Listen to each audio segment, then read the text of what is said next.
Hi, this is Kirby. It is March 19th, 2025, and we are headed into Whacking the Hackmans Part 5. So here's what's going on. I just was trying to log into this platform, which by the way I've had for 12 years because I didn't really use it, but I had a YouTube account. And I only began to really record podcasts regarding the JE situation a couple of years ago. And I've never had an issue logging into this account. Well, guess what? The Hackman series, and in particular, I believe the information that I shared with you yesterday about the possibility, I did not say it was conclusive, but the possibility that Gene Hackman, in his condition with advanced Alzheimer's, which alters someone's capacity to think logically, could have possibly, I did not say conclusively, murdered his much smaller wife, Betsy Arakawa, who is and was his primary caregiver. Okay. Now that I got a lot of responses yesterday as a result, and I want to thank all of you for sharing. Some of you shared very heartfelt, like similar situations. You're concerned because you too are experiencing attacks by your very much loved family member. And I'm going to just share additional information. This is an update. So I found it interesting that I had to do many things to try to get back into my account this morning. And while I wasn't going to do a part 5 today, having done a part 4 yesterday, there is some new information in there, and I have been, I can't help myself. I like to poke around, especially because Gene Hackman has been involved with the people that I study on a day-to-day basis, in which I have been writing about and about whom I have been writing about for 5.5 years now, and sharing these with you on my Substack and at times on my Patreon. And so, there's a lot of crossover. And of course, you know, this story has piqued my interest, not just because, as I have mentioned to you, I had a family member for whom I cared for and who had issues that sort of reminded me about Hackman, but also because, I this is and how do I say that this is work that takes its toll on, because I'm not just an investigator of this kind of work. I am a survivor of an elite group of people who belong to the group that, let's say, the Gene Hackman types of this world. Let's generalize that for a second, belong to. And so that I, as someone who has been searching for answers for my own gratification for decades, it's taxing on me. That said, I want to share with you additional information that even I did not know about regarding Gene Hackman, which probably will surprise some of you. And because I don't see other outlets covering. Now, I did find it really interesting that the outlets that are covering this don't want me to comment on their platform. I've seen people leave comments describing specifically the analysis that I proposed to you guys yesterday, and I want to thank everyone who responded. That was really a phenomenal response from you, and many of you are new to my channel, and so thank you for that too. However, other channels where I was listening and I realized that, well, the host had not left, but I didn't, while the host may not have left accurate information or filled in the details as broadly in maybe half a dozen podcasts that I listened to see, well, who knows what, maybe there's something that I'm not looking at, but instead what I found were there were these gaping holes where the podcasters and people who have had podcasts for a very long time and not just, um, like really, really, people with millions of followers. And I was just very curious, why is this happening? But so every now and then, if somebody mentioned, well, Kirby Summers, and I don't have, what do I have? I have what, 12, 13,000 followers here. I have a nothing channel because my voice is suppressed. But wherever I found something like that, I would take the time to thank the person for mentioning me.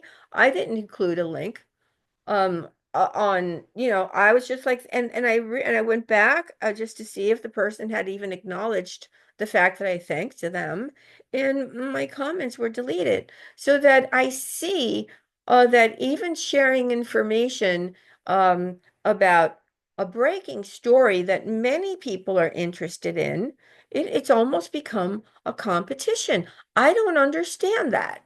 I really, really don't. So the other thing that I realized is, you remember the first thing I said to you guys with the property that Gene Hackman and his wife Betsy Arakawa were living at in New Mexico, belonged to the estate of Edgar Gross. And I mentioned Edgar Gross and his son Michael, who has a home next to where Hackman lives, or let's say lived until his recent unalivement. I talked about it in a couple of my earlier podcasts, and I went deep into who Edgar Gross was, and I told you that he was Hackman's former Hollywood agent. I even discussed his other, let's say, um, his other the other people that he handled. I discussed who he learned from. I went into a whole thing. And then suddenly people are starting to talk about this, but they don't cite me. I guess I'm not a big enough name for them to, like, I did the property search stuff. They're not saying anything more than just, oh, the property doesn't belong to Gene Hackman. They're just suddenly mentioning Edgar Gross without going into the deeper stuff that I covered. But, seriously, I mean, I'm a survivor. I'm a victim of this cabal that, is involved with the Hollywood thing. I don't pose a threat to anybody. I don't. How do I pose a threat to anybody? At the very least, there should be some consideration that I spend my days researching all of these nooks and crannies connected to these people that we are discussing, who, in fact, you know, it's a generational thing, and at least give me a little credit. You guys that follow me, you give me credit, and I appreciate it. But suddenly there, and I had to tell somebody who posted this on my part four of yesterday. And I said, well, I'm the one who broke that story. And this is almost like a repeat from my early days covering the Jeffrey Epstein case. So anyway, I wanted to share with you recent news, and I want to share with you other things that I have discovered because I continued to research this Hackman story, and some of this stuff is going to surprise you. Before I get started, I do want to thank the one person, only one person bothered to give me a super thanks, and that's okay because all of you are, in fact, supporting me with your words and your commentary and your likes. That's fine. But that is Black Cougar 195. Thank you, Black Cougar. Your financial support of my work is what keeps me able to focus my full-time energy literally 7 days a week. Have you guys seen me take one day off? No, I haven't taken one day off since I began this in July of 2019 after the arrest of J.E. I work on this day by day by day by day because there's so much work to do. And you know what? it's okay. I'm not, I'm not complaining. I'm just saying that I appreciate the super thanks from Black Cougar 195. So while Gene Hackman's estate is worth $80 million, which is being reported everywhere, I'm not the person who came up with that amount. The property itself in New Mexico is only worth $4 million. And then people are finally discovering that it has another smaller building and that there are structures on the property. Well, I mentioned it to you, I believe, in part one of this series that there is another building. It might have been part one or part two.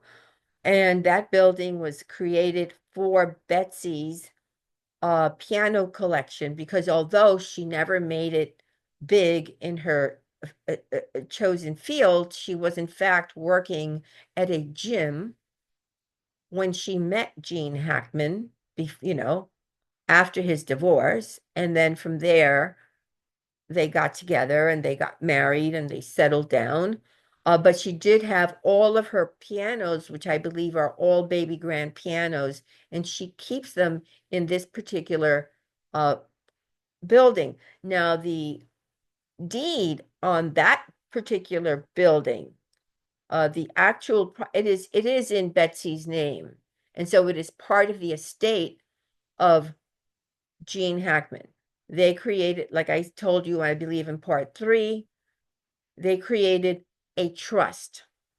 All right. And so if you want to hear more about the trust and how I explained the trust and what happens when you have a trust, I think you can find all of that in part three. Now, the contractor who found their bodies said that he knew something was wrong with them. And he added that he had been speaking with Betsy every 3 days. So they must have had, while they were working the grounds of the complex, as I pointed out to you in one of my installments in this series, they must have been doing something special for them because they were speaking every 3 days. And when you're working with a landscaper, you do speak with them regularly, every 3 days or so, to make sure that a certain assignment, a certain job is going properly. And so, Betsy Arakawa, in addition to the errands that I shared with you in part four, which you can find here on my channel, I listed what she did, when she did it, when she got home. They had not heard from her. And so, but she had been going on, hantavirus is a serious thing. And so she would have not been able to do all of the things that she was doing. So in addition to, let's say, going to the stores and picking up her dog from the vet, which was kept in the crate, as I explained, because the dog had had surgery and it was probably advised by the vet who performed the surgery on her dog, whose name even I shared with you yesterday, that the dog be kept in the crate so that maybe the stitches could heal, and maybe she was tending to her dog in the kennel or whatever, the crate, where sadly the dog expired.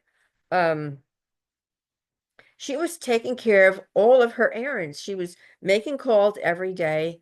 She was running her errands, and she was staying in touch with the contractor. Now, this person, Jesse Kessler,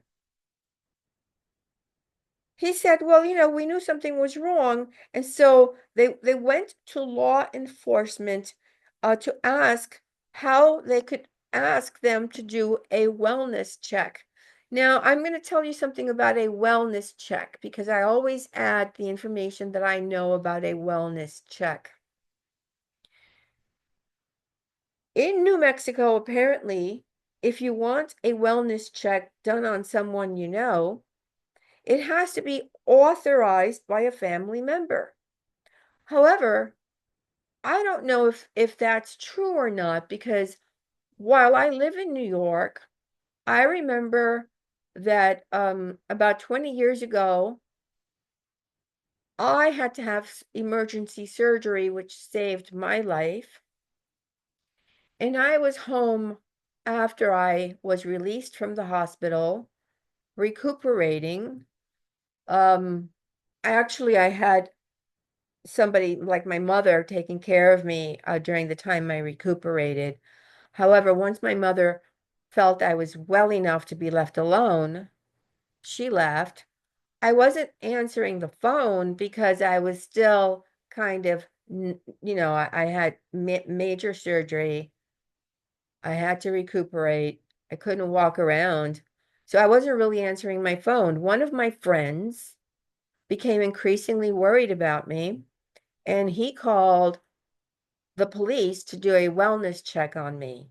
And they actually, I don't know why this happened, and maybe it's because there's some kind of thing for me in my situation with the police, because I think I also shared with you that when certain things were happening and somebody was trying to break into my home, the police did not come when I called them, and I called them twice. However, this friend, who wasn't even such a close friend, became alarmed, called the police, asked them to do a wellness check. Well, when I hobbled to the door and opened it, there were not two police officers there. There were, I'm not exaggerating, there were 20 police officers there. And I'm a germ freak. And these 20 police officers marched into my apartment without taking their shoes off, started rifling through all of my personal papers, including my medical papers that I had out, the medicines that I had been prescribed by the hospital. And it was like jarring. I thought at that moment, with all of these strangers in my house, yes, it's an apartment, but it's my house. I was terrified. I was very vulnerable. I was, I could barely stand. And I was terrified. And I almost had a heart attack and probably would have died on the spot. When they left, I didn't know what to do. My apartment was almost ransacked. And they left, but my apartment got dirty. I couldn't clean it, and I'm a germ freak. And it's like I was just so distraught. So I was very surprised when I heard that this guy Kessler contacted the authorities in New Mexico for a wellness check, and that to get authorization from a family member. Well, guess what? He tried to get in touch with the children. I'm going to call them the children right now because this is getting ridiculous. Well, the children were non-responsive to this man's incredible attempt to go out of his way to get one of his children. Remember, he has a son and he has two daughters, to respond and help him get someone to go and see how their parents, at least his father, what his father and their stepmother, how they were. But that said, and by the way, I'm going to quote him, we couldn't get hold of any of the family members. We were we were in the process of getting hold, and it was taking too long. And finally, what they did was they knew the security guard. They went up to the security guard because it's a gated community. It's a gated community. It's not a standalone property. And they were given, the security guard himself said, fine, we recognize you. We know you've worked here forever. Yeah, go on in. And that's when they found the door ajar. They did not trespass. They didn't do anything like that. They immediately contacted the police. Now, what did the daughter, Leslie, tell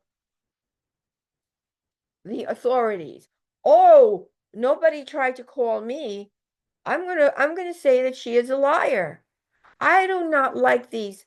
offspring of the Hackmans, because they are behaving in a very strange manner. And I'm going to share with you that how they have Hackman's money, which other channels are not like, no, I mean, there's just there's just such common sense stuff that I'm very surprised. Like, you got to look under every rock. You can't just. So she's saying, no, no, nobody tried to contact me, but I'm sure they're very busy now trying to see how they can get their hands on their father's $80 million estate. And so the Santa Fe County Sheriff's Office basically kissed her ass. I'm sorry to say it that way, but you know what? Sometimes you just have to be very straightforward, and said no. The family did not know. The family only knew that something was wrong when the discovery was made on February 26th. And so again, according to them, on February 26th, later they claimed that Betsy Arakawa died of hantavirus pulmonary syndrome, which is a very rare rat-borne disease. Now, I've already explained to you that she did call the clinic. She did say she was having some respiratory issues. She recommended to the clinic. It was she who recommended to the clinic a specific test she wanted performed.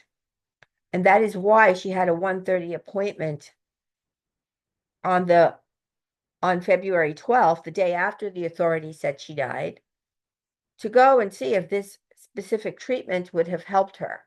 But although she was suffering from a respiratory issue, she was still able to run all of these errands and call the clinic, and they didn't notice that she was in any kind of distress.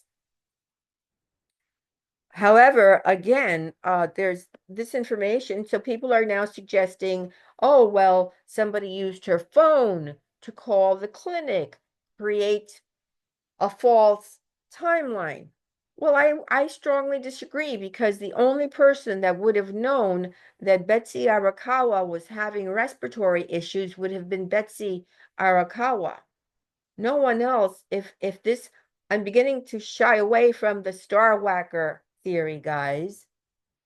I am beginning to shy away from the star whacker idea. I really am. And I'm beginning to lean more toward what I presented to you guys yesterday, that in all possibility, and if what I said yesterday, which I'm not going to repeat again today, Jean is in fact responsible for Betsy's tragic, tragic surmise, the public will never know, because it will tarnish his legacy. And it is his legacy which is worth millions upon millions upon millions of dollars. So will we get the truth if in fact that's found to be the case? No, the public will never know. It will be covered up, as have other unalivements in other cases where the person is well known. So the other thing I want to address is that his children inherited a lot of his money when Hackman divorced his first wife. So Gene Hackman had an incredible mansion. I have actually seen photographs of not just the exterior, but of the interior. Almost every nook and cranny, all of the pictures. I have taken a very careful look at everything. I have looked up who designed it, how he bought it, when he bought it. I've looked at everything. This house was very elegantly appointed. Elegantly appointed. very high-end house. He had regular dinner parties for no more than 8 people. When he, and by the way, they had housekeepers, they had chefs, and they had nannies, they had groundskeepers, they had staff like you would if you're a millionaire Hollywood star. They had all that. But when he decided, or his first wife decided to get a divorce, and her name, by the way, is Faye Philippa Maltese, who was born in 1929 and who died in 2019, I believe. However, when they got a divorce, and I have it here somewhere, he gave her the house. He gave her the house, which was worth millions of dollars. When she passed away, who do you think inherited the property worth millions of dollars? His children, who seem to think that's not enough. We want more. We're entitled to more. Now, because we're on the subject of the family and the children, I did find something about the children. And I'm just gonna go by memory because I have like endless notes about this whole thing now because once I get pulled into a rabbit hole, I need to know everything. I have that kind of personality. I just need to know so that I can share it with you. It's not just for me to know, it's so that I can share it with you because I believe there is power in truth. That is what I believe. And it's not just truth for myself because I could care less about Gene Hackman's personal life. I can go on with my life if I were not involved in uncovering a very tangled thing that surrounds the JE situation that I work on a daily basis. So I like to look under every rock. And by memory, I can say that Hackman he gave interviews sporadically. He wasn't someone who gave interviews on a regular basis. At one time, even after he left his wife, he was questioned about his grown children and had they found their place in the world. And Hackman basically said that they were kind of still floundering, meaning that they had, as adults, they had not found a path for themselves. And I think what Hackman may have been implying was that they were still relying on his money to uh, I'm sorry. Is it because I come from very poor people and I started to work at the age of 13 and and I helped with the tiny little money that I made that, basically went straight to my mother so she could pay for stuff. And so I worked my whole life. Is it just because I and most of you maybe have struggled financially and we don't feel like we're entitled to having somebody pay for our bills when we're adults? Is that, I don't know, but apparently according to an an an interview that Hackman gave when his children were grown, they hadn't, quote, found their way yet. That says a lot about his children, and I'm not gonna stay on that. I think I've already shared with you a lot of that. I want to I want to say that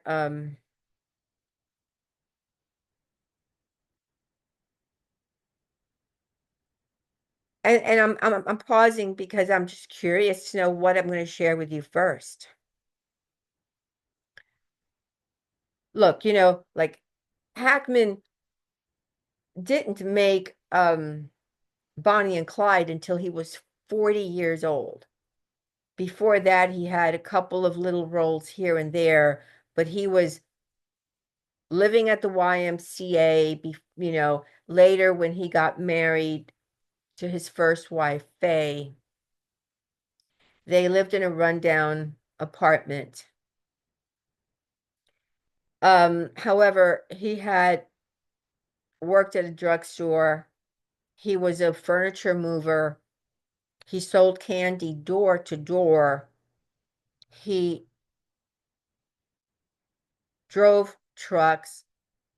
He was employed at a low-level hotel in Times Square. Very seedy jobs. Very seedy jobs. And then even with the money that he got from his Bonnie and Clyde starring role, which was only given to him, by the way, because Warren Beatty, who was his friend, and I have talked about Warren Beatty as it connects to Hugh Hefner's tunnels under the Hefner Playboy Mansion in California, because it was Beatty who wanted to help Hackman. And Hackman was part of that group of people. But, he was a high roller, high spender. I guess when you don't have money for most of your life, you spend it like it goes through your fingers. And so he ended up owing the government $4 million, and he wasn't really getting a lot of jobs either. And he had invested, very likely due to this guy who was his agent. He had made poor investments where he lost money. How unsurprising. Here's this guy. He's not well educated. He ran away from home at the age of 16. He joined the military at the age of 16. He's not well educated, but he invests his money. He doesn't really know where to invest. So he was actually taking on anything to just make the bills, because he was in debt. He had no money left. The other thing that I want to say is that a lot of you left incredible comments. I am, however, going to share one of these comments with you, and I want to thank Gina for leaving this.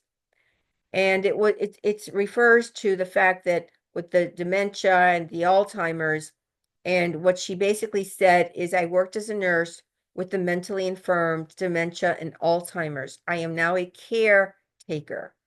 Alzheimer's patients would often be violent or spiteful due to frustration of how they would be affected, especially at the stage where they had moments of clarity and then not.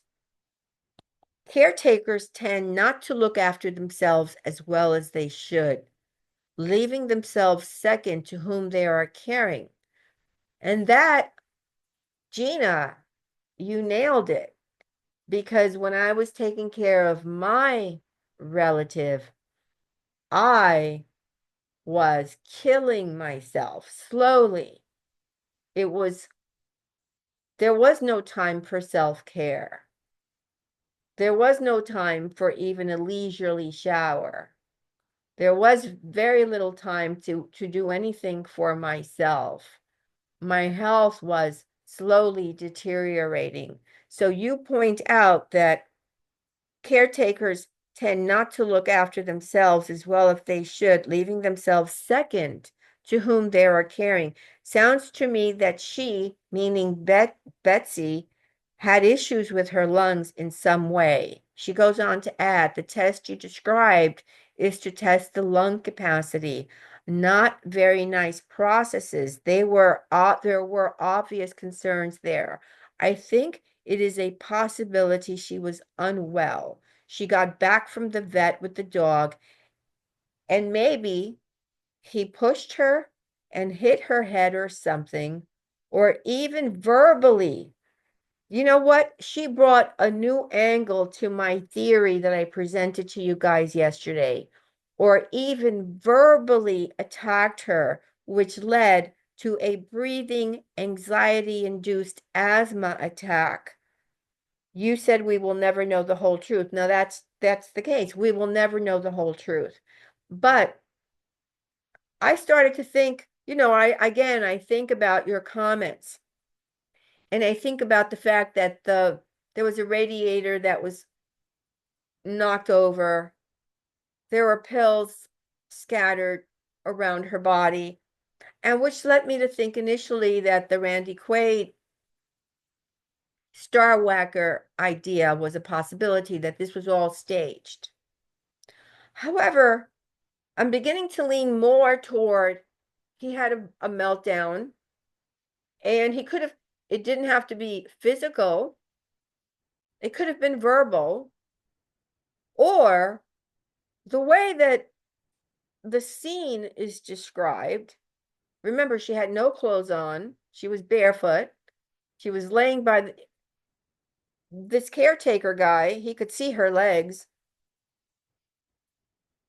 So she was like fallen inside the bathroom. So it seems to me like there was some struggle pushing the radiator on the ground, and there was a mess with the pills. Maybe she was reaching for some kind. Who knows what happened in that room? We will never know. But it does seem to me like there was some struggle. And she had that morning spoken to the clinic, and then 1:30 didn't show up. The clinic called her phone, didn't get a response. And then there's no food in the refrigerator. So, and people I did find it very odd that some people are saying, well, do we know for a fact that it was Mrs. Hackman that they were speaking to? And I have heard very people who have high degrees educationally say this on their own podcasts. And I have to say, again, I have to go back to the fact that the only person who would have known about her having respiratory issues and asking specifically for a specific treatment that she found herself, whether or not it would have worked or not, we don't know, because the appointment never happened, would have been Betsy Arakawa. It would not have been a random stranger calling the clinic to just leave a thing. It would not, I don't buy that.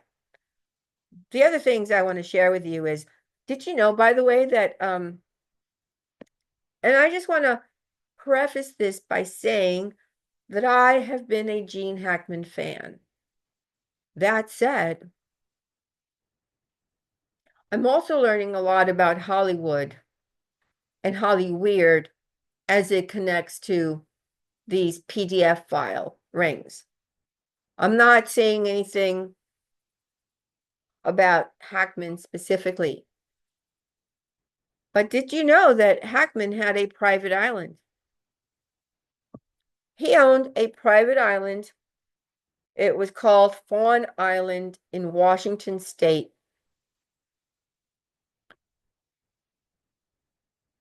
I've actually taken a look at every square inch of that island before this podcast to kind of like acquaint myself with it. Now, he bought the island in 2005. The island is a 2.3 acre island, and it went back on the market in 2016, and it went back on the market in 2016 for 3.9 million. And so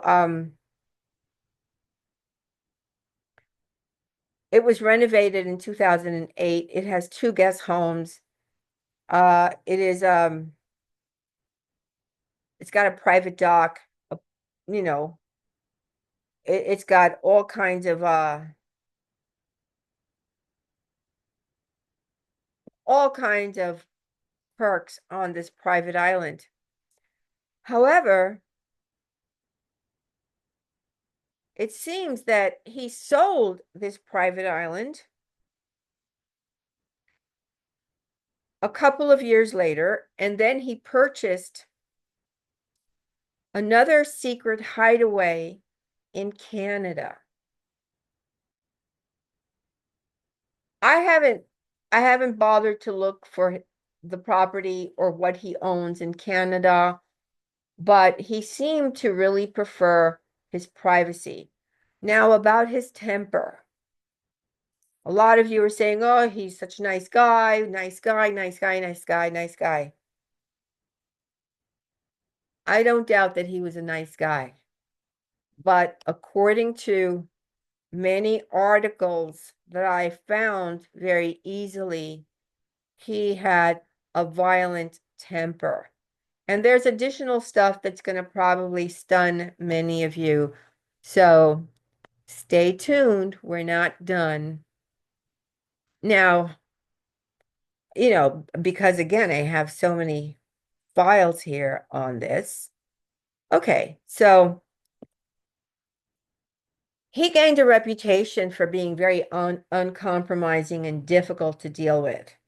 And he had a lot of fights with almost all the directors that he worked with. And so that he was nicknamed Vesuvius. Vesuvius, for those of you who have never heard that word, is a volcano from long, long time ago that erupted and destroyed everything and every person. Like, it's very famous. Look it up. So he had a very explosive temper. And then in an interview when he was 81 years old, he said that he acknowledged that he had this facet, he called it, in his personality, and that he was not proud of it. And he said that it's the opposite of sort of like having a creative spirit, and that you have to be creative to do the kind of work that he does. But sometimes that in the spur of the moment, unfortunately, he reacts. So, hello, he was reacting when he was 40. When he was 40, and when he was 30, and when he was 20, and when he was 50, and when he was 60. So during a fender bender in 2001, which, by the way, ended in a fist fight, not a lot of outlets discuss why that happened. It's like they have a fender bender, he's driving, he's like, what, in 2001, and he threw the first punch. Why did he throw the first punch? Because the guy made a gay slur. All right, time out, right? Time out. Made a gay slur. Well, Gene Hackman is a really macho guy. In fact, the house that I looked at that he purchased with Betsy, the interior of some of the properties that he's lived in with Betsy, including the initial way the Santa Fe property was designed, is a very macho design. There's like literally zero feminine touch, zero feminine touches, zero, no feminine touches. Those of you who are women, who are married, you'll understand what I mean by a feminine touch. No, everything has a very masculine look to it. In fact, when I looked at it, I thought, well, this would be the home of a macho single man, because no feminine touches that I consider feminine touches. Okay, maybe I just consider feminine touches differently. I don't know. But the fact that Gene Hackman felt such rage because this guy said something that was not even possibly true, how do we know? He punched him. Now, the guy decided not to file a complaint. I give that guy a lot of credit. I don't know. Did money cross hands? I don't really know. I don't know what happens. I have heard many stories about people just handing somebody over a couple of $100s. It's forgotten about. Nothing happens. Insurance companies aren't even involved. Nothing happens. In this case, it didn't really become a big deal. And he actually didn't just punch him once, he beat him. He, quote, landed several blows before the other driver ended the altercation by kicking him in the groin. So, like, he just went for the one thing that would stop Gene from killing him. I just said to stop Gene from killing him because Gene was in a rage for a traffic thing. So that brings me back to my analysis of yesterday. Could Gene have, in his late stages of Alzheimer's, lost all control because even somebody who has been kind their whole life, which is not the case with Gene Hackman. And the last thing I want to do is speak ill of him. I was a big admirer of his, but I'm no longer an admirer, frankly, of anyone, of any celebrity. All of my research has made me like null, just it nullified all of my admiration. But I still have more to add to this. I am not done with giving you shocking information. So the fact that he was ready to, like, he was literally beating this guy to a pulp in 2001, and people think it's impossible for him to maybe have gotten upset with Betsy or like at his advanced stage, even at 95, a man is still stronger than a woman, and he was a tall guy. And like I told you, the person I took care of, my family member, turned on me and told me that he would kill me with his cane. And Gene Hackman's cane was lying beside him. What, you don't think that possibly he could have just smashed her with his cane? Now, a lot of you were questioned, well, wouldn't that leave marks on the body? We heard that there were no marks on the body. Number one, her body was mummified. It was very decomposed. His body was decomposed, but not as much as hers. So apparently she died first. And really, again, I'm going to go back to the will they share this with us? I don't think any any they're not ever going to share this because again, it would destroy the value of his estate. It would tarnish his reputation. It would tarnish the Gene Hackman name forever.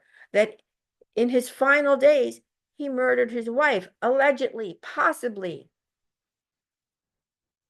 Possibly. So when everybody's leaving commentary like this, well, we don't know about this. Well, no, we're never going to know. We're never going to know. But I am beginning to think that this is a much bigger possibility. Now, I do a lot of work in analyzing films as they pertain to Hollyweird and the clues that are embedded in these films, so on and so forth. Did you know that Gene Hackman purchased the rights to Silence of the Lambs? And that, in fact, he bought it. He was not only going to produce it, but he was possibly going to star in it. Silence of the Lambs. Silence of the Lambs won an Oscar for Anthony Hopkins. Silence of the Lambs is probably, I would say, as far as the MK Ultra thing, I would rate it as number one in the mind control MK Ultra films of all time. I've done analysis on it. Again, a lot of my work is on my Substack. I don't go into that stuff on this channel. Look, even just what I uploaded yesterday gave me a hard time getting back on my channel. So I have hit a nerve. When you hit a nerve, you feel it. You feel the vibrations, you know, and there's already pushback by whoever is defending his reputation. That is what happens. Reputation defenders come onto the scene and they try to push back against any negative narrative that people might construe as a result of this very mysterious unaliving of Gene Hackman and his wife, Betsy Arakawa. I do not believe Betsy Arakawa was strong enough or would have been strong enough against any man, whether he was 95 or 105. And I do not believe the authorities would tell the public because, again, this would damage his revenue stream. The revenue stream would dry up because the public would probably be so horrified to learn if that was the truth. I don't know. I'm not saying it's definitive. We will never know. None of us will ever know what really happened. There's a lot of other stuff that I could share, but I've already been speaking to you for a very long time. So I am curious, however, to hear your comments. Now, again, I want to thank those of you who are new to my channel and who take the time to like my channel. Please subscribe. Please, let's keep the conversation going because I think it's going to be us independent sleuths, you and I, people like us, who are going to maybe get to the bottom of this. All right, guys. Thank you for showing up and you have a good day. Bye.